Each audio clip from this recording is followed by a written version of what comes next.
A rich man helped a woman in Alaska every morning, until one day he stopped. In Alaska, morning does not arrive loudly.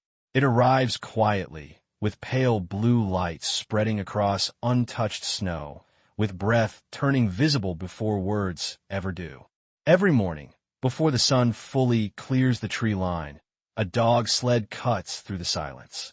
Leather harnesses tighten, metal rings click softly. Paw prints appear in perfect rows, then disappear beneath fresh powder. The sled moves at a steady pace, neither rushed nor slow, guided by a man who knows this land well. He is a rich man, though nothing about him announces it. He wears a navy winter coat, heavy and practical, its edges dusted with frost. Underneath, a burgundy sweater absorbs the cold without complaint. His gloves are worn, not careless, but used. He stands tall on the runners, posture calm, controlled, as if every movement has already been decided long before it happens. The dogs respond to him without commands. They trust the rhythm.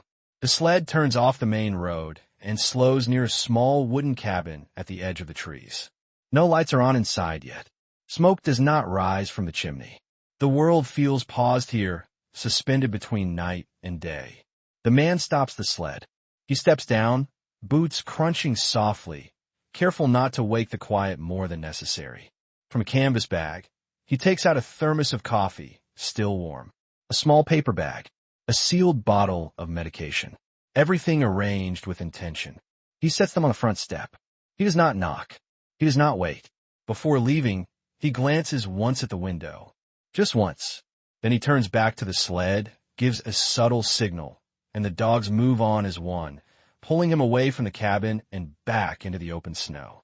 Only then does the door inside the cabin open.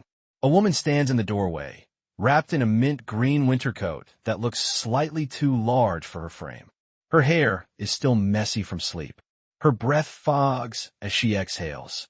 She does not step outside. She only watches. She watches the empty road. She listens to the fading sound of paws and runners until it disappears completely. This is how every morning begins. She never sees him arrive. She never sees him leave, but she always knows when he has been there.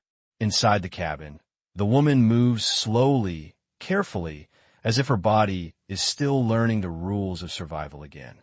She pours the coffee. She takes the medication. She sits by the window, mug warming her hands, eyes following the line where the sled disappeared. She does not know his name. She does not know why he comes. She only knows that before him, mornings felt dangerous. Too quiet, too empty, too long. Now, they feel held together by something simple and steady. Outside, the rich man guides the sled farther into the trees.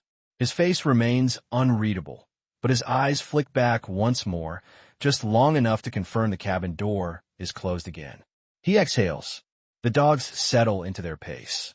For him, this routine is not charity. It is not obligation. It is something closer to penance, or perhaps survival. The cold does not bother him. The silence does not scare him. What he avoids is something louder, something warmer, something he left behind long ago.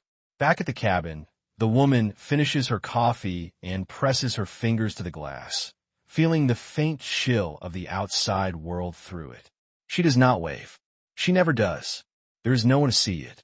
Still, she whispers a quiet thank you, unsure who it is meant for. Neither of them knows that this morning will not last forever. Neither of them knows that one day soon, the sound of the sled will not come. And when it stops, the silence will feel different. He helps her every morning. That is the only truth she has. For now, Alaska teaches people how to listen, not to voices but to space, to the way cold settles into wood, to the sound of snow shifting on a roof long before it falls, to silence that is not empty but full. The woman learns this quickly. Inside the cabin, warmth exists only because it is earned. The heater hums low and steady, its sound blending into the grain of the walls. A single lamp casts amber light across the small room, softening edges that the outside world keeps sharp. The windows are thick, but never thick enough to forget what waits beyond them. She changes into a light gray winter coat before stepping onto the porch, the mint. coat hanging nearby to dry. Gray feels safer today, less visible, less exposed. She moves carefully, boots slow against the snow, her body still negotiating with the cold. The rich man is already gone. He always is, but the signs of him remain. Fresh tracks curve away from the cabin, half covered by drifting snow. The scent of coffee still lingers in the air. The paper bag is folded neatly, never crumpled.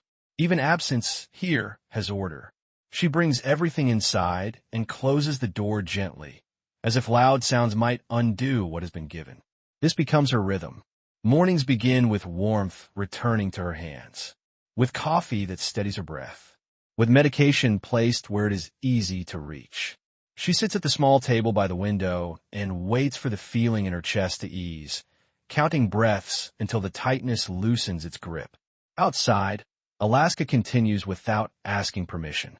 The wind moves through the trees like something alive. Snow settles on branches until they bow under the weight. Somewhere in the distance, dogs bark once, then fall quiet again. She knows those dogs, not by name but by sound, by pattern, by memory. The lead dog always breathes heavier. One in the middle favors a leg.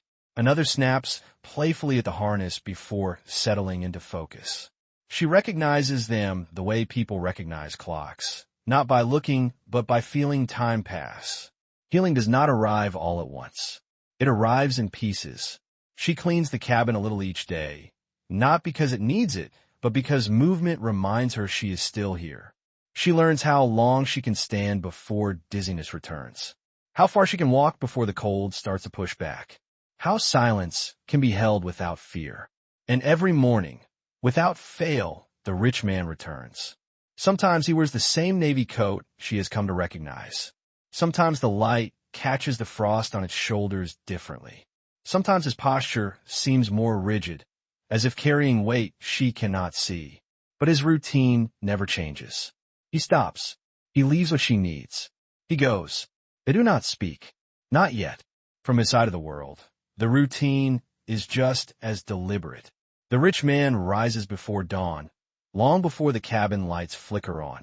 He feeds the dogs himself, checking paws, adjusting harnesses running gloved, hands over familiar shapes. The work is grounding, simple, honest. He wears a charcoal coat today, darker than the sky before sunrise, with a black sweater beneath and a white shirt collar barely visible at his throat. It is not chosen for style. It is chosen because it does not draw attention. He prefers it that way. The sled moves smoothly across the snow, runners cutting lines that will soon vanish. He does not rush. There is no need. Alaska does not reward speed. It rewards consistency. When he reaches the cabin, he keeps his distance. Always.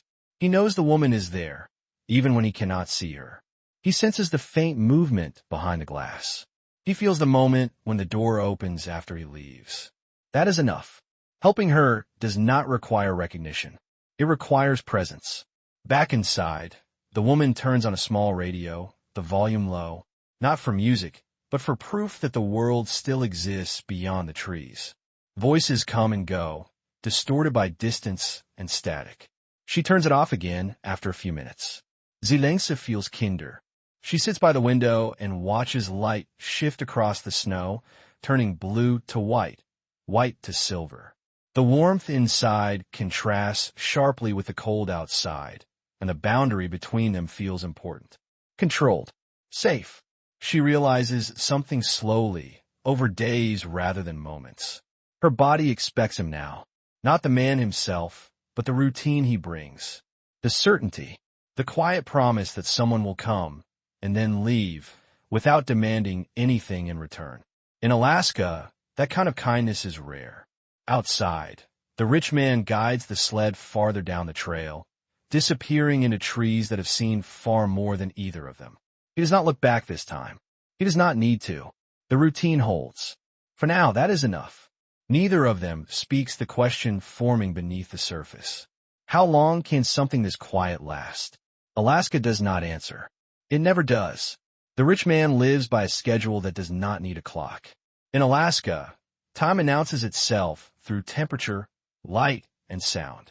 He wakes before dawn, Not because he has to, but because his body knows when stillness is deepest. The cabin where he sleeps is larger than he needs and quieter than most people could tolerate.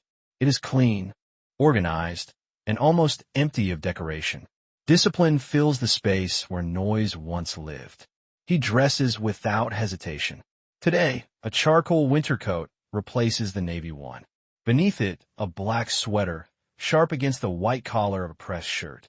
Nothing is accidental. Nothing is excessive. Each layer serves a purpose, just like every hour of his day. Outside, the dogs are already alert. They recognize his footsteps long before he appears. Tails move. Ears lift. No barking. They have learned his rhythm, just as he has learned theirs. He checks them one by one. Paws first. Eyes can hide in places that look harmless. He runs his gloved fingers along joints and pads, feeling for tension, listening for breath patterns that feel off. One dog leans into his touch. Another resists, proud and impatient. He adjusts the harness on a third, tightening it by half an inch, not more. Precision matters. He feeds them measured portions, not generous ones. Too much weight slows a team. Too little weakens it. He waits while they eat, standing still, watching, as if the act itself is a form of meditation. For him, this routine is not about efficiency. It is about control. There was a time when control was something he lost all at once.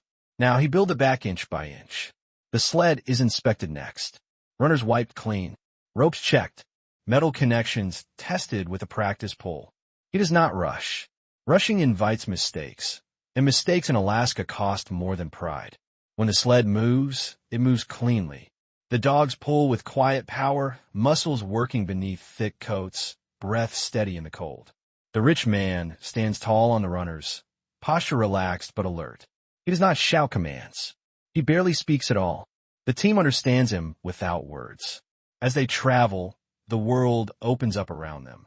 Miles of white broken only by dark trees and frozen streams. The air burns his lungs in a way that reminds him he is alive. He welcomes the sensation. This is where healing happens for him. Not in comfort, not in warmth, but in repetition. Every morning, the same route. Every morning, the same pace. Every morning, the same stop at the cabin tucked between trees. He approaches it carefully, slowing the sled well before reaching the porch. He steps down, boots sinking into snow that has not yet been disturbed by anyone else.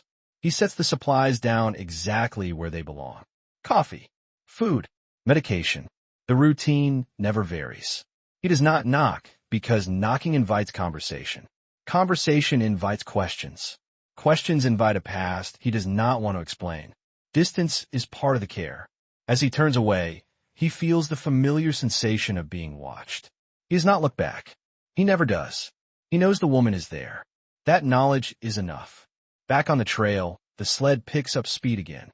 The rest of his day follows a similar pattern. Slow, intentional, unremarkable to anyone who does not know what to look for. He maintains equipment. He reviews lists.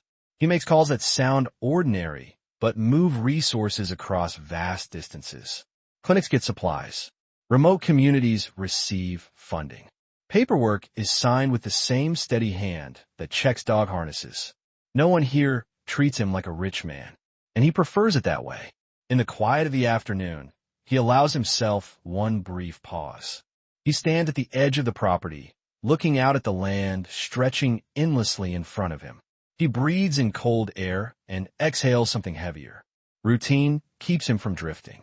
It keeps memory contained. It gives his capacity somewhere to go without demanding acknowledgement. As evening settles, he feeds the dogs again. He checks them again. He speaks to them once, softly, a tone reserved only for creatures who expect nothing but consistency. Inside his cabin, the lights come on one by one. Warmth fills the space, but he does not linger in it. He eats simply. He rests briefly. He prepares for the next morning without fanfare. Tomorrow will look much like today. That is the point. Healing, for the rich man, is not a dramatic return to life. It is a slow agreement to stay. And in Alaska, staying requires discipline. It requires silence.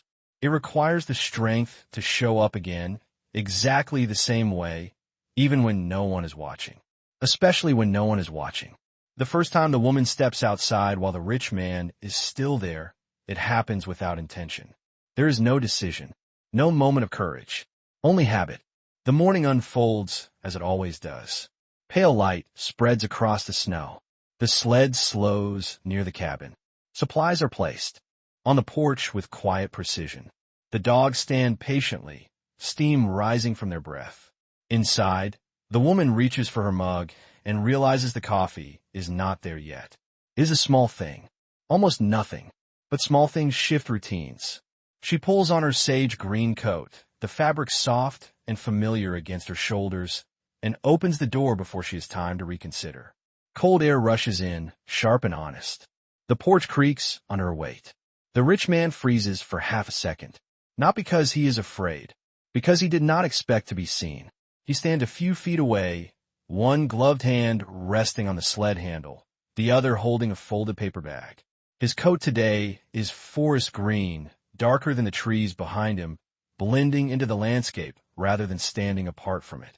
They look at each other. There is no shock in her expression. No sudden curiosity.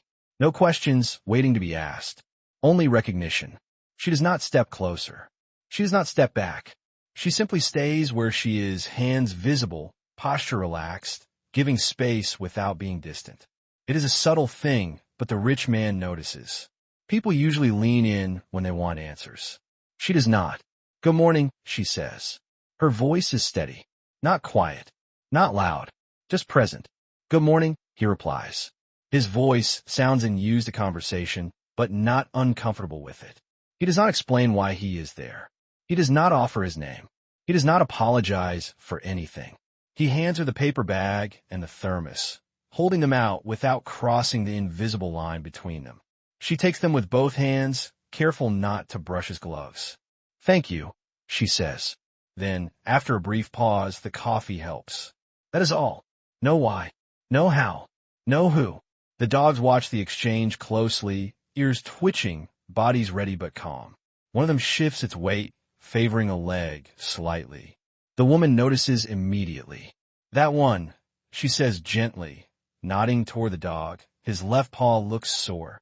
The rich man looks down. He had already noticed. He always does. Still, the fact that she saw it too registers. "I will check it again after the run," he says. She nods once. No advice offered. No instruction given. Trust moves both ways. The silence that follows is not awkward. It is shaped, intentional, like a shared understanding that words are not required to validate what already exists. She steps back toward the door. "I will be inside," she says, not as a dismissal, but as reassurance. He inclines his head, a small gesture, almost formal. As she turns to leave, one of the dogs lets out a soft sound, not a bark, more of a breath. The woman pauses and looks back, then slowly crouches, keeping her distance, palm open and low. The dog leans forward on its own. She does not touch. She lets it decide. That is the moment the rich man understands something important. She is safe, not because she is weak, but because she respects boundaries without needing to announce them. She rises again, closes the door behind her, and the moment passes as quietly as it arrived. The rich man exhales. He signals the team, and the sled moves on. Inside the cabin, the woman sets the coffee down and rests her back against the door for a second longer than necessary. Her heart is steady. Her hands do not shake. She does not feel exposed. She feels anchored. Outside, the rich man guides the sled back onto the trail, his thoughts quieter than usual. The routine has changed, but not in a way that feels threatening. He had expected questions. He had expected curiosity sharpened into expectation. Instead, he had been met with acceptance. That unsettles him more than suspicion ever could. Over the next few mornings, the pattern repeats. Sometimes she steps outside. Sometimes she does not. When she does, it is brief. A greeting, a comment about the weather. Once, a simple observation about how the snow is heavier than yesterday. She never asks where he is from. She never asks why he helps her. She never asks who he is. And he never explains. They exist in parallel, close enough to acknowledge each other, distant enough to remain intact. There's one morning when the wind is particularly sharp, when the rich man notices she has added a scarf, pale and worn, tucked carefully into her coat. He notices how she adjusts it before stepping out, how she makes sure it is secure before opening the door. Prepared, aware, not reckless, safe. He leaves an extra thermal blanket that day. She accepts it without comment. For those listening, for those who have known the feeling of being watched too closely or helped too loudly, this quiet matters. Not all care needs to be explained. Not all kindness asks for a story in return. If you have ever needed help but feared the questions that come with it, you might recognize what is happening here. The absence of pressure, the respect of space, the choice to give without claiming ownership. Alaska watches them both without judgment. Snow continues to fall. Dogs continue to pull. Light continues to change. The routine expands just enough to hold two people instead of one. Neither of them realizes it yet. But this moment, this almost nothing exchange on a wooden porch, has shifted the ground beneath their carefully controlled lives. Healing does not always arrive as a breakthrough. Sometimes it arrives as permission. Permission to exist without explanation. Permission to accept without debt. Permission to stand in the cold and feel, for the first time in a long while, that nothing bad is about to happen. And in Alaska, that is more than enough to begin. The next morning arrives without ceremony. Snow falls lightly through the trees, thinner than the day before, as if Alaska itself is easing its grip just enough to allow movement. The cabin glows softly from within, amber light steady behind thick glass. The rich man approaches at his usual pace. The dog sled slows before the porch. Harnesses creak gently. Breath rises and fades. Today, he wears the same forest green coat as before, practical and unobtrusive, blending into the landscape rather than standing apart from it. Underneath, layers chosen for warmth, not display. Nothing about him seeks attention. The woman steps outside as he stops. She wears the sage green coat again, zipped high, scarf tucked carefully at her neck. She does not rush. She does not hesitate. She simply opens the door and stands where she stood yesterday, hands relaxed at her sides. "Morning," she says. "Morning," he answers. The exchange is simple, almost ordinary. That is what makes it matter. He sets the supplies down as usual, but this time, instead of stepping away immediately, he pauses. The dogs shift, sensing a change, but remain calm. One of them lifts its head toward the woman, ears angled forward. She notices. "He seems restless today," she says, nodding toward the lead dog. "Not nervous, just eager." The rich man studies the animal for a moment. "You are right," he says. "The snow is lighter." He feels it. She smiles, small and brief, not directed at him, but at the dog itself. "I do not know much about dogs," she admits, "but I am learning their moods." He considers this, then nods. "They teach patience," he says, "if you let them." She absorbs that without responding right away. The silence stretches, but it does not strain. It settles, like snow finding a place to rest. After a moment, she takes a step closer, careful to stay well outside the sled's path. "Would it be all right," she asks, "if I helped with the food sometime? Just placing the bowls. I will not get in the way." The rich man does not answer immediately. He evaluates, not her request, but her posture, the way she keeps distance, the way she offers, not insists, the way she leaves room for refusal. "That will be fine," he says at last, "if you feel steady enough." "I do," she replies without bravado. "And if I do not, I will say so." That honesty matters. He retrieves a bowl from the sled and sets it on the ground between them, not close enough to blur boundaries, not far enough to create distance. She crouches slowly, mindful of her balance, and places a measured portion inside, copying the way she has seen him do it before. The dog waits. "Go ahead," she murmurs. The dog eats, tail swaying slightly. The rich man watches not the dog but her. He notices how she keeps her movements economical, conserving energy, how she shifts her weight carefully, how she breathes evenly, even in the cold. She is not fragile. She is recovering. When she stands again, He offers her the thermos, then hesitates. Would you like to keep it today? He asks. The wind will pick up later. She accepts it with both hands. Thank you, she says. I will bring it back tomorrow. There is no rush, he replies. That is the closest he comes to reassurance. They stand together for another moment, facing the dogs rather than each other, as if sharing the same direction makes conversation easier. I like that they do not pretend, she says quietly. They are tired when they are tired. They work when it is time to work. Yes, he says. People complicate that. She nods. I used to think silence meant something was wrong, she adds. Now it feels like a relief. The rich man hears something in her voice that resonates deeper than the words themselves. He does not comment on it. He simply acknowledges it with a slow breath. The dogs finish eating. He gathers the bowls and secures the harnesses with practiced efficiency. Before stepping back onto the sled, he looks at her just briefly. If the weather turns, he says, do not push yourself. Alaska is patient. Recovery does not need to be fast. She meets his gaze for the first time. I know, she answers. I'm not trying to outrun anything anymore. That, more than anything else, convinces him she belongs here. He gives the signal, and the sled moves forward. The dogs lean into their work, runners gliding over snow that will soon erase their path. She watches until they disappear into the trees, then turns back toward the cabin, thermos warm against her palms. Inside, she places it on the table and rests her hand on it for a moment longer than necessary. Outside, the rich man rides on, the rhythm of the sled steady beneath his feet. The routine has shifted again just slightly, not enough to demand explanation, just enough to allow warmth to enter the silence.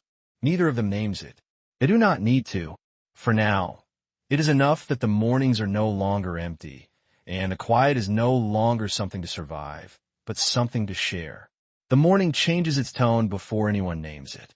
Snow falls heavier than it has all week, thick enough to soften sound, light enough to keep moving. The cabin lamp is still on when the rich man arrives, the glow faint but steady through the glass. The dog sled slows earlier than usual, runners whispering overpacked powder.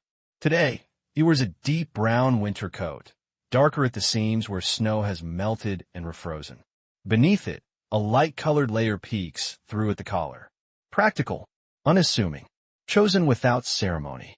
He stops the sled and does not immediately unload the supplies. Instead, he studies the cabin, not the woman inside, the structure itself. The front steps slope slightly to the left. The railing is solid but loose at one joint. The path, where snow has been cleared, narrows near the door, forcing careful footing. None of it is dangerous yet. All of it could become dangerous very quickly. He sets the supplies down as usual. Coffee, food, medication. Then he does something new. He turns back to the sled and pulls out a small tool roll. The woman opens the door a moment later, wrapped in her coat, breath visible in the cold. She pauses when she sees him kneeling by the steps, gloves off, hands already working. You do not need to do that, she says, not sharply, but clearly. I know, he answers without looking up. That is the first shift. He tightens a bolt on the railing, testing it with a controlled pull. He adjusts the angle of the step, scraping away ice where it is built up unevenly. His movements are efficient, practiced, as if this kind of work belongs to him as much as the sled does. The dogs remain still, watching. One lies down in the snow, head on paws, unconcerned. The woman steps onto the porch, careful not to interfere. I can manage, she says. I've been careful. I know, he replies again. He does not stop working. This is not help offered for approval. It is help already in motion. She studies him for a moment, then looks down at the step he is fixing. The way he supports his weight. The way he checks alignment before tightening anything fully. The way he pauses, not because he is unsure, but because he is measuring twice before committing. You are very thorough, she says. He gives a small nod. It reduces risk. She considers that. Most people would say thank you. Most people would apologize for the inconvenience. Most people would fill the space with something polite and expected. She does not. Instead, she says, if you change too much, I will not notice when something shifts again. His hands still. just for a moment. He looks up at her, not startled, but attentive. I need to know where my limits are, she continues. If everything feels new, I will miss the signs. It is not defiance. It is clarity. He holds her gaze for a second, then returns to the railing. I am not changing the structure, he says. Only the margin. That is the second shift. He finishes quickly after that, packing his tools away with the same care he gives the dog's harnesses. He tests the step one last time, then steps back. The woman tries it herself, placing her foot where it always goes. The difference is subtle, but present, more stable, less forgiving of missteps. She nods once. Thank you, she says finally, for the margin. He accepts that without comment. As he turns to the sled, she notices something else. A small cut on his knuckle, fresh enough to still be red against pale skin. She does not ask how it happened. You should clean that, she says instead. The cold hides infection. He glances down, then up at her. I will, he says. She does not move toward him. She does not offer supplies. She simply acknowledges the fact and lets it rest. Inside the cabin, she sets the coffee down and returns with a small cloth and antiseptic, placing them on the porch rail between them. Not in his hands. Not within reach unless he chooses to take them. He does. He cleans the cut efficiently, as if this is not new to him. The movements are precise, economical. He wraps it properly, checks circulation, flexes his fingers once. You have done this before, she says. Yes, he answers. Not a story. Not an explanation. The dogs stir as he steps back onto the sled. The woman stands at the edge of the porch, hands in her pockets, posture relaxed. You could have left it, she says, not accusing. The steps. I could have, he agrees. But you did not. No, the quiet stretches. This time, she breaks it. People usually help because they want something to change, she says. Either themselves or the person they're helping. He waits. I am not changing, she continues. Not quickly. Not on someone else's schedule. I'm not asking you to, he replies. That is the third shift. He gives the signal, and the dogs lean forward, sled gliding into motion. Snow swallows the space he occupied within seconds. The woman remains on the porch longer than usual. Inside, warmth settles around her again. She notices the difference in the step when she moves through the door. She notices the railing holds without flexing. She notices her breath is steady. What she does not notice is gratitude swelling into dependence. Instead, she feels something steadier. Choice. Outside, the rich man rides farther than he normally would before slowing the team. He stops near a stand of trees and steps off the runners, resting his hands on the sled handle for a moment. He does not look back toward the cabin. He does not explain to himself why he fixed the step or why he accepted her terms without resistance. He does not analyze the exchange or catalog its meaning. He only notes the change. The routine has shifted from delivery to presence. Not because it was asked for, because it was possible. Later that afternoon, the woman tests the step again, then the path. She walks a little farther than she has before, stopping when her body tells her to stop. She returns inside without pushing, without proving anything. She sits by the window and watches the light fade. For those listening, there's a question forming now, quiet but insistent. If the rich man is doing work he does not need to do, and the woman is accepting help without surrendering control, then what is really being built here? It is not dependence. It is not obligation. It is something less visible and far more fragile. And the silence around it feels intentional. Silence changes shape after the step is fixed. It is no longer just space. It becomes weight. The mornings continue, but something unseen settles between them. Light enough to ignore, heavy enough to feel. Snow falls, then stops. The sky clears into a pale, fragile blue. Alaska breathes slowly, as if testing whether it is safe to keep going. The rich man arrives as always, the dog sled moving with familiar precision. Today his coat is darker, closer to black than brown, the color absorbing light instead of reflecting it. Beneath it, the white of his shirt collar is visible, clean, and controlled. He stops at the edge of the porch. The woman is already outside. She stands with her hands wrapped around the thermos he left the day before, steam rising faintly from the lid. Her coat is light, almost off-white, standing out against the snow. She looks steadier on her feet now, not stronger in a dramatic way, but more certain, more present. They look at each other. No greeting this time. No words. The dogs sense the shift. One lifts its head. Another shifts its weight, then settles again. Harnesses creak. Softly, then fall quiet. The rich man places the supplies on the porch, slower than usual. He straightens, then hesitates, as if deciding whether to step back or remain where he is. He remains. The woman notices. She does not step forward. She does not retreat. She simply adjusts her grip on the thermos, grounding herself in the warmth. There are things she wants to ask. Why he noticed the step before she did. Why his hands move with the certainty of someone who has built and rebuilt far more than this cabin. Why he does work he does not need to do. She asks none of them. Instead, she says, "You did not come inside yesterday." It is not an accusation. It is not an invitation. It is an observation. He nods once. "I did not," he agrees. Another silence. The kind that invites explanation. He does not fill it. The woman feels it then, the tension tightening slightly in her chest. Not fear, not anger, something quieter. The awareness that closeness, even unspoken, carries risk. She inhales slowly, deliberately, counting the breath in. 1, 2, 3. If you're listening now, you might recognize this instinct. The moment when you pause, not because you're unsure, but because you choose steadiness over reaction. If you need to, take a breath with her. There is no hurry here. She exhales.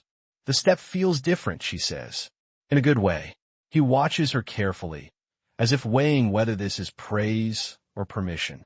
"I did not want it to change how you move," he says. "It does not," she replies. "It changes how much I notice." That lands between them. The rich man shifts his stance, boots pressing deeper into the snow. His hands rest at his sides, open, unguarded but not reaching. "You notice everything," he says. "I have to," she answers. When you spend time recovering, your body becomes very honest.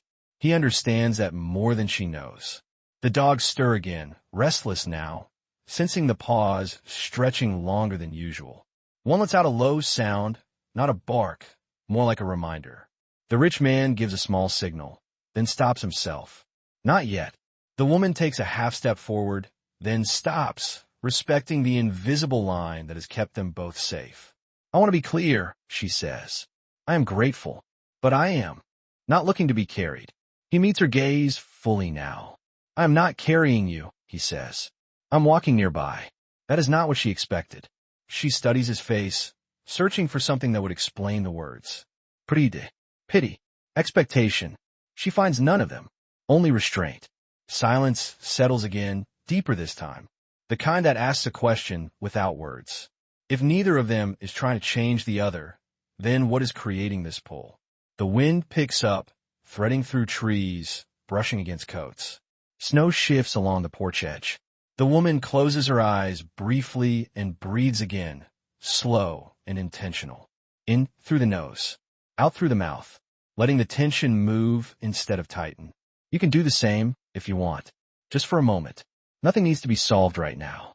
When she opens her eyes, the rich man is watching her, not intrusively, but with attention sharpened by concern. "You should go inside," he says. "The wind is colder than it looks." She nods, but she does not move immediately. "I trust you," she says quietly. "That does not mean I understand you." He accepts that without flinching. "Understanding is not required," he replies. Trust, however, is heavier. She turns and steps back toward the door, testing the step once more, steady and secure. Before she goes inside, she pauses. "You do not have to stay," she says. "But if you do, I need the quiet to remain quiet." He inclines his head. "It will," he says. She closes the door. Inside, the cabin feels warmer than usual. Or perhaps she feels warmer within it. She sets the thermos down and presses her palm against the wood of the table, grounding herself again. Outside, the rich man finally gives the signal. The dogs lean forward, sled gliding into motion. He does not look back. The tension remains, not sharp enough to break, not soft enough to disappear. It stretches between them like a thin wire, humming with possibility and restraint. This is the kind of tension that does not explode. It waits. In Alaska, waiting is not passive. It is an act of survival. The next few mornings arrive without dramatic shifts. That is what makes them different. Snow falls, melts, then falls again, layering the ground in quiet repetition. The routine holds, but it adjusts by inches rather than miles, like a body learning how to move without pain. The rich man arrives at the same hour, the dog sled gliding into place with familiar precision. Today his coat is darker again, nearly black, absorbing the weak morning light. Beneath it, the clean line of a white shirt collar remains visible, controlled and intentional. He stops at the edge of the porch, not closer. The woman steps outside a moment later. Her coat is still light, but she wears it differently now, zipped lower, scarf loosened. She stands with more balance in her stance, weight evenly distributed, as if her body has learned something important and refuses to forget it. They acknowledge each other with a nod. No greeting, no silence stretched too thin, just recognition. He sets the supplies down, then straightens without lingering. This time, he does not look at the step. He does not scan the railing. He does not reach for his tools. The work he did before is done. That, too, is a boundary. I walked farther yesterday, the woman says, her voice calm, observational. He waits. Not far, she adds, just to the line where the trees thin out. I stop when my breath changed. He nods once. That is the right place to stop, he says. She studies him for a moment, then asks, how did you know? He does not answer right away. When breath changes, he says finally, the body is negotiating. You should listen. She accepts that without pushing further. This is how trust forms here. Not through confession, but through alignment. The dogs shift, sensing the pause. One sits, another lowers its head, resting against the sled. The woman notices a detail she has not before. One of the harness straps is newer than the others, its material less worn. You replaced that, she says.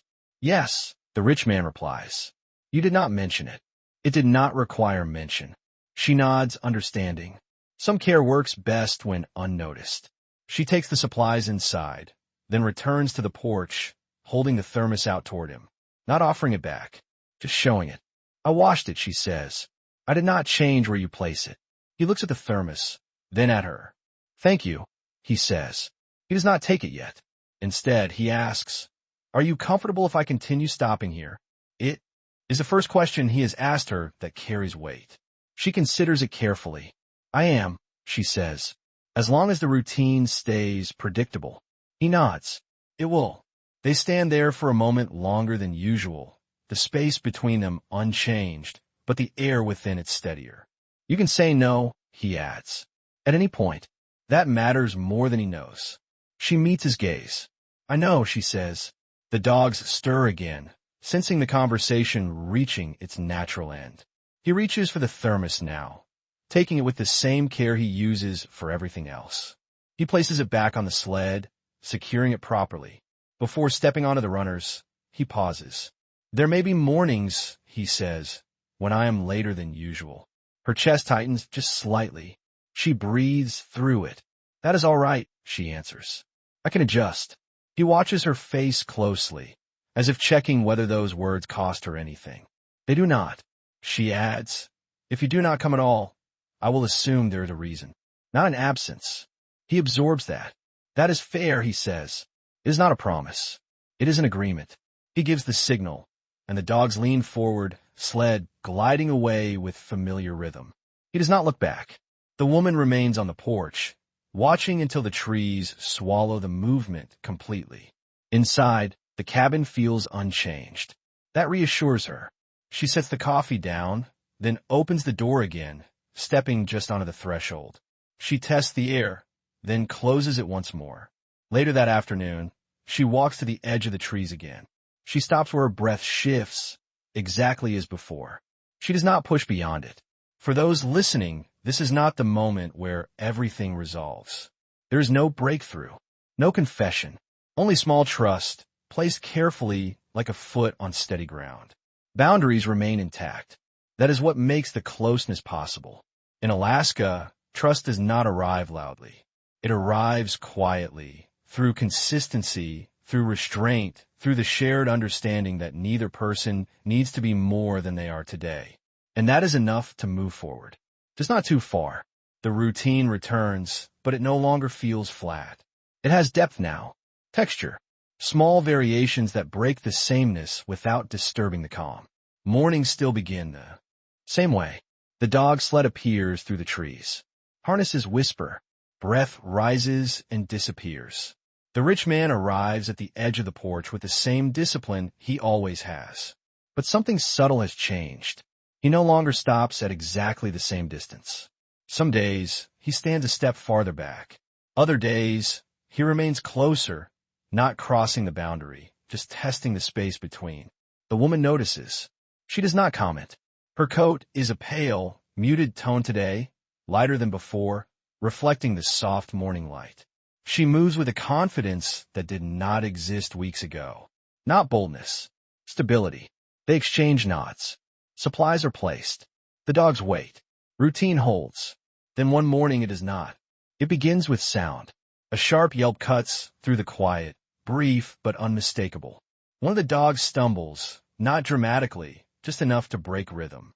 The sled slows immediately. The rich man reacts without urgency, but without delay. He signals the team to stop and steps off the runners. He kneels beside the dog, hands moving with calm precision. He checks the paw, then the joint, then the harness. The dog whines once, then quiets, trusting the process. The woman has stepped off the porch before she realizes it. She does not rush. She does not panic. She stops several feet away, hands visible, weight balanced. "Can I help?" she asks. It is the first time she is asked directly. He looks up at her, assessing. "Hold the strap steady," he says. She does exactly that. No questions. No hesitation. The moment lasts less than a minute. He adjusts the harness, redistributes weight, tests the dog's stance. The dog rises again, cautious but capable. "There," he says. He can continue. She releases the strap and steps back without being told. The sled resumes its movement, slower now, adjusted. The dog keeps pace. The rich man looks at her once, briefly. "Thank you," he says. She nods. That is all. It is not a rescue. No one is saved. Nothing dramatic happens. And yet, something has shifted. Later that day, the woman walks farther than usual. Not beyond her limit, but close enough to feel the edge of it. She stops, breath measured, heart steady. She thinks about the dog, about the way care was given without spectacle, about how quickly the moment passed, leaving no trace behind. That night, as she prepares for sleep, she notices a small detail she has overlooked before. On the shelf near the window sits an old metal thermos. Not the one the rich man brings. Another, older, dented, its paint worn thin in places. She does not remember bringing it there. She does not remember seeing it before. She picks it up, feeling its weight. It is empty, clean. The next morning, she places it back exactly where it was. She does not ask about it. The rich man arrives later than usual that day. Not much later, just enough to be noticed. The woman stands on the porch, watching the tree line. Her chest tightens slightly, then relaxes as she remembers what was said. Later does not mean absent. When the sled appears, she exhales slowly. Today his coat is dark again, nearly black, blending into the shadows between trees. Beneath it, the white of his collar remains sharp, unchanged. He looks more tired than usual. Not weak. Worn. The supplies are placed. The dogs settle. "You were late," she says, neutrally. "Yes," he replies. She waits. He does not elaborate. "That is all right," she says. He looks at her, searching for something that is not there. No disappointment. No accusation. No demand for explanation. Just acceptance. That afternoon, a snowmobile passes near the cabin for the first time in days. The sound is distant, mechanical, intrusive against the quiet. The woman stiffens, then relaxes as it fades. The rich man hears it too. He pauses on the trail, listening. His jaw tightens for a fraction of a second before smoothing again. He gives the signal, and the sled continues. A fragment of the past brushes the present and moves on. Later still, the woman finds a small piece of red fabric near the path, half buried in snow. A scarf, worn thin, the color faded.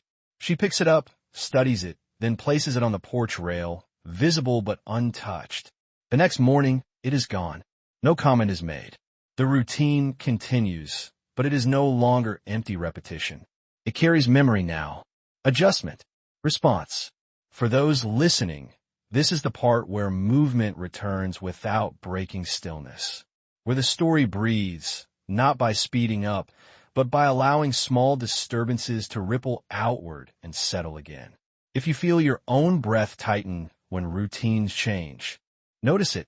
Let's soften. You do not need to solve anything yet. The rich man does not explain why he reacts the way he does. The woman does not ask.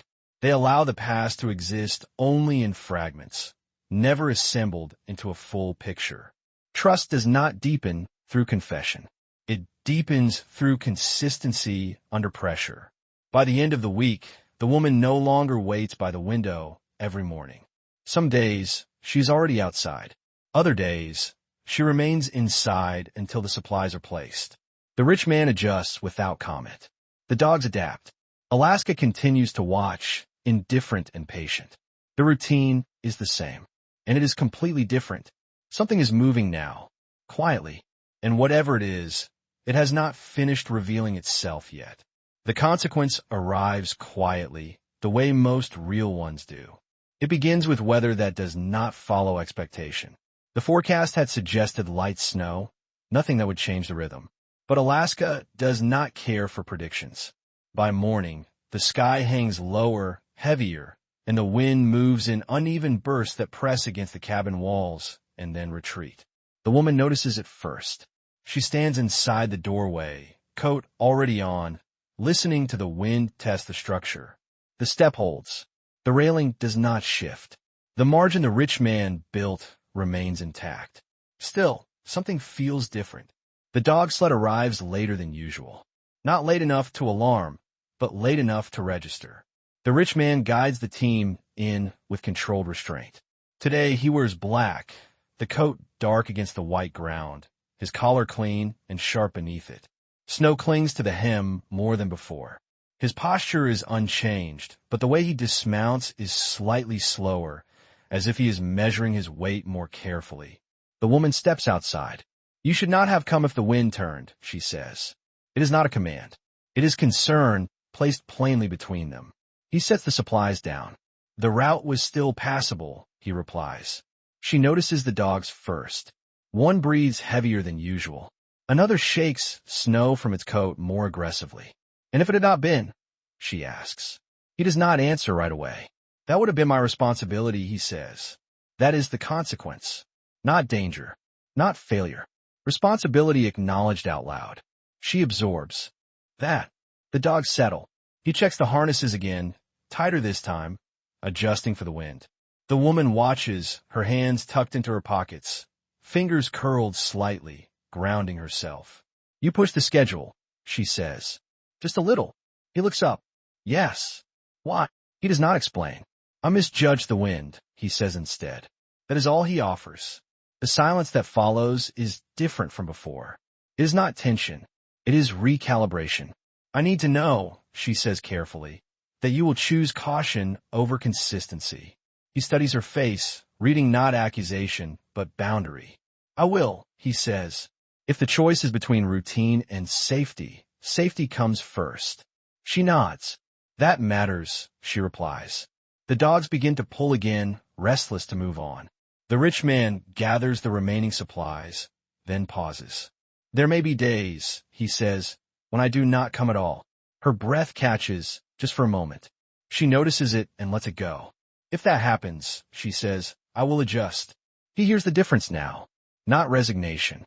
Agency. He gives the signal, and the sled moves forward, slower than usual, the dogs leaning into the wind with effort rather than ease. Inside the cabin later, the woman pours the coffee and sits by the window. She does not watch the trail the entire time. She reads. She stretches. She rests. She does not wait. That afternoon, the wind intensifies. Snow begins to fall sideways, pressing visibility down to a few dozen feet. The woman stays inside, listening as the storm takes ownership of the land. She does not expect him back. That night, the cabin creaks under the weight of weather. She sleeps lightly, waking once to adjust the blankets, then again to steady her breathing when the wind rattles the window. In the early morning, she finds the path partially drifted over. The step remains clear. The railing holds. The margin works. Later that day, the storm breaks as quickly as it arrived. The sky clears into brittle blue. The world looks scrubbed clean, sharper than before. The rich man returns. Later than usual. Slower than usual. His coat is navy again, older, the color slightly faded now that the light is brighter. Beneath it, a familiar warmth returns, though she cannot see it. Snow dusts his shoulders. His face shows fatigue, not injury. The dogs look tired but steady. You waited, he says. No, she answers. I adjusted. He nods. He steps closer than he has before, not crossing in her space but narrowing it. I turned back yesterday, he says. She looks at him. Good, she replies. That is the consequence as well. The relationship shifts, not through closeness, but through choice. He leaves the supplies and does not linger. He checks the dogs once more, then signals the team. As the sled moves away, the woman notices something new. He has left an extra item on the porch. Not a tool, not a blanket. A small radio, simple, weather-worn, tuned to a local station. She brings it inside and sets it on the table. She does not turn it on immediately. She understands what it means. Not an explanation, an option. For those listening, this is where consequences remain small but real. Where care costs something, even if the price is only adjustment. Where trust does not erase boundaries, but clarifies them. Nothing is resolved. Nothing is promised.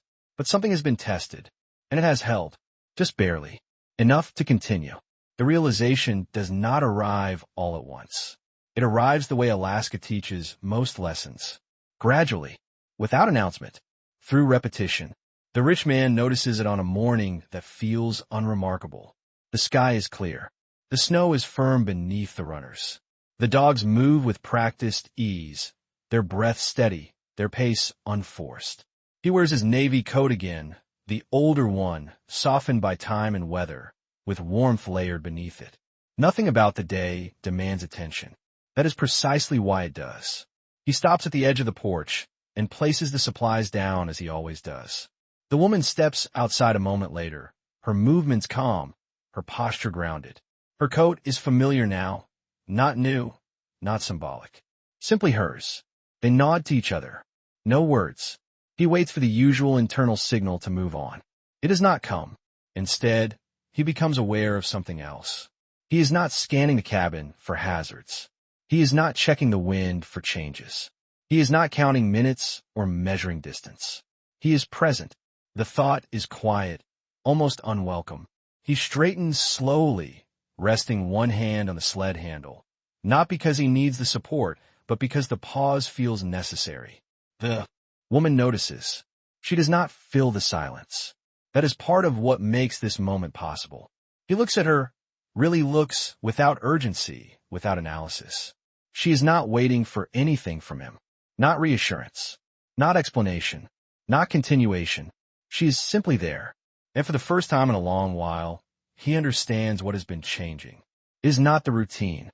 It is his relationship to it. The sled used to be an escape. The work used to be a way to disappear. The silence used to be a shield. Now, the routine is something else. It is a choice. That awareness settles into him with unexpected weight. He realizes that he has been returning not because he must, but because he wants to. Not out of obligation, not out of penance, but out of alignment. This place does not need him. She does not need him. And that is exactly why he stays. The dogs shift, sensing the pause stretch longer than usual. One shakes snow from its coat.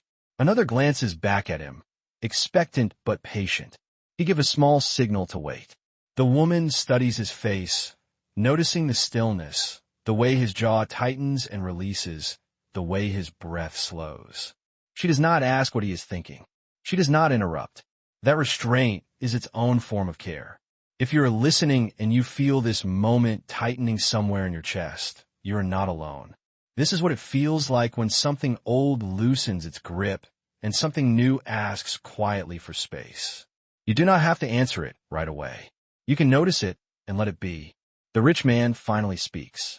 I may need to change my schedule, he says. Not soon, not dramatically, just honestly. She nods, accepting the statement without reacting to it. Then we will adjust, she replies. Now we will fix it. Now we will talk it through.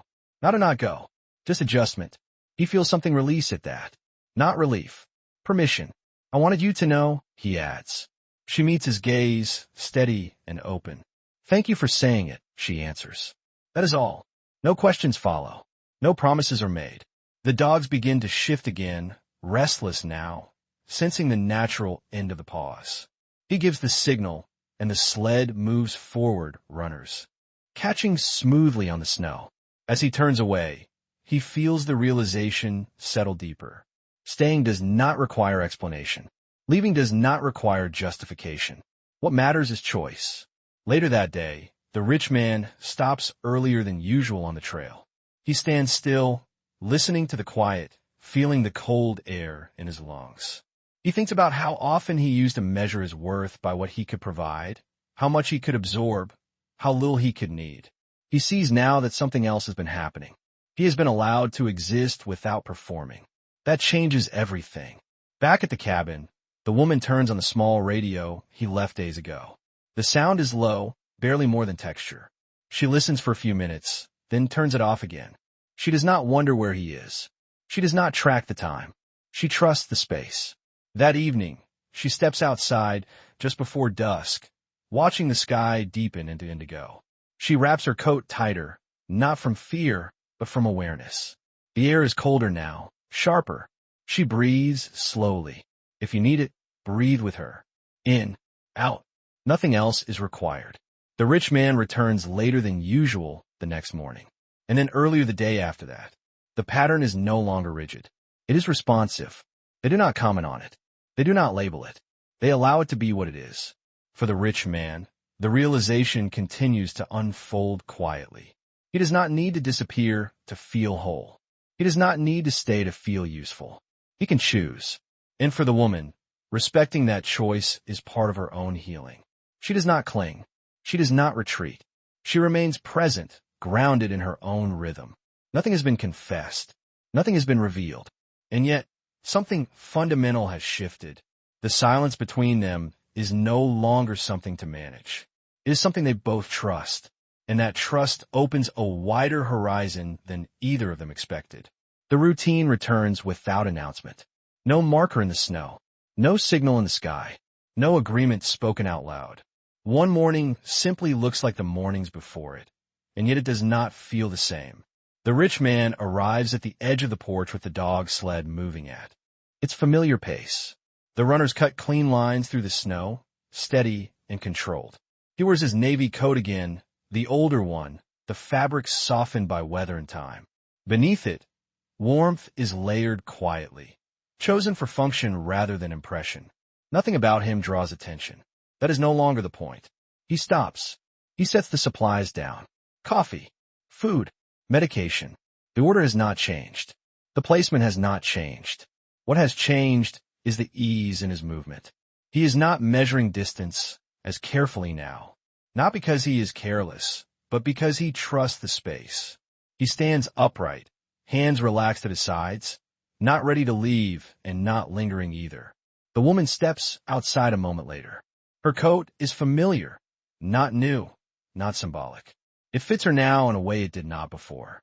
She moves with confidence that does not announce itself, placing her feet deliberately on the step he once fixed, no longer testing it, simply using it. They exchange a nod. That is enough.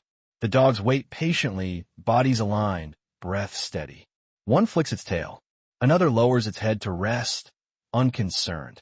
The rich man gives the signal to wait, not because he needs time, but because the pause feels natural. He does not scan the cabin. He does not assess the wind. He is here. The woman notices the difference immediately. Not the posture, not the clothes, the presence. She accepts the supplies and steps back, then pauses, looking at him again. Same time tomorrow, she asks. It is not a request. It is not a demand. It is an acknowledgement of rhythm. Yes, he replies. No qualificación. No conditions. They stand in the quiet for another moment, the air cold and clean between them. Snow drifts slowly from the trees, settling without sound. Inside the cabin later, the woman pours the coffee and sits by the window. She does not watch the trail. She looks out at the trees, the way the light filters through branches, the way shadows stretch and retract as the sun moves. The routine continues, but it no longer anchors her to waiting. It supports her. That afternoon, she walks to the tree line again. This time, she steps just a little farther than before. Not enough to strain. Not enough to prove anything. Just enough to notice the difference. She stops when her breath shifts and turns back without regret. The rich man, miles away on the trail, slows the sled and lets the dogs rest briefly. He stands still, hands on the handle, feeling the cold through his gloves, the quiet through his chest. He does not think about what he owes. He does not think about what he is avoiding. He thinks about what fits. The next morning, the routine repeats. The sled arrives. The supplies are placed. The nod is exchanged. This time, the woman does not step back immediately. She remains on the porch, hands resting lightly on the railing. I slept well, she says. He nods. That matters, he replies. Nothing more needs to be said. The dogs pull away, and the sled moves into the trees, leaving tracks that will soon disappear. Alaska remains unchanged. The cold is still sharp. The snow still falls. The silence still stretches wide and deep. But the people within it have shifted. The rich man no longer uses routine to disappear. The woman no longer uses routine to feel safe. They both use it to stay. For those listening, this is not the end of the story. It is the return to something familiar, seen clearly for the first time. If you have ever come back to a life that looked the same but felt different, you know this moment. The quiet recognition that change does not always announce itself with noise or drama. Sometimes it arrives as calm. Sometimes it arrives as consistency that no longer feels heavy. The routine continues, morning after morning. And within that sameness, something new holds steady. Not because it is fragile, but because it is chosen. The morning arrives the same way it always has. Soft light over snow. Cold air settling into wood. Silence stretching wide enough to hold everything that has happened and everything that has not been said. The dog sled appears through the trees, steady and unhurried. The rich man guides the team with practiced ease, standing tall on the runners, his navy coat catching a trace of frost along the seams. It is the same coat he has worn before, familiar now, no longer a signal of distance, but of continuity. Beneath it, warmth layered quietly, chosen without thought. He slows near the cabin. The woman is already outside. She stands on the porch with her. Coat pulled close, breath visible, posture calm. She does not look surprised. She does not look relieved. She looks ready, in a way people do when they trust the rhythm they are part of. They meet each other's gaze. No nod this time. No words. The dogs settle naturally, as if they know this place too belongs to them now. One lowers its head. Another shifts its paws in the snow, comfortable. The rich man sets the supplies down. Coffee, food, medication. The routine is complete. For a moment, neither of them moves. The silence does not press. It rests. The woman steps down onto the porch, testing the step without thinking about it, then stands beside the supplies. She does not reach for them right away. Instead, she looks out toward the trees, where the trail disappears into white. It is quiet today, she says. Yes, he replies. They stand there together, facing the same direction, not close enough to touch, not far enough to feel separate. Alaska does not change for them. The cold remains sharp. The snow remains indifferent. The silence remains wide. And yet, something has softened. The woman picks up the thermos and wraps her hand around it, feeling the warmth seep through the metal. She does not hurry inside. The rich man rests one hand on the sled handle, not because he needs to leave, but because the moment feels complete. There will be days, he says after a pause, when the routine shifts again. She nods, accepting the truth of it. And days when it does not, she replies. He almost smiles. The dogs stir, sensing the natural close of the exchange. The rich man gives the signal, and the sled moves forward, runners gliding smoothly over the snow. This time he looks back. Not long, just long enough. The woman lifts one hand, not waving, not signaling, simply acknowledging that she sees him. Then she turns toward the cabin and goes inside. Inside, warmth gathers slowly, as it always has. She pours the coffee. She sits by the window. She does not watch the trail. She watches the light. Outside, the rich man rides on, the dogs settling into their pace, the world opening up ahead of them. He does not think about where this leads. He does not measure what it means. He allows the quiet to hold him. As the day unfolds, Alaska remains what it has always been. Flushed, unconcerned, patient, and within it, two lives continue, no longer circling emptiness, no longer bracing against it, just moving. If you're listening now, this is where the story rests. Not finished, not concluded, simply at ease. If your breath has slowed, let it stay that way. If your shoulders have softened, let them remain there. Nothing else is required. The routine will return tomorrow, or it will change. Either way, the quiet will be there to meet it. And when the morning comes again, with pale light and fresh snow, the question will not be whether the sled arrives. The question will be what the quiet holds next. For now, that answer can wait. Sleep well. And if you wish, you can always return here, where the mornings begin softly and the silence is kind.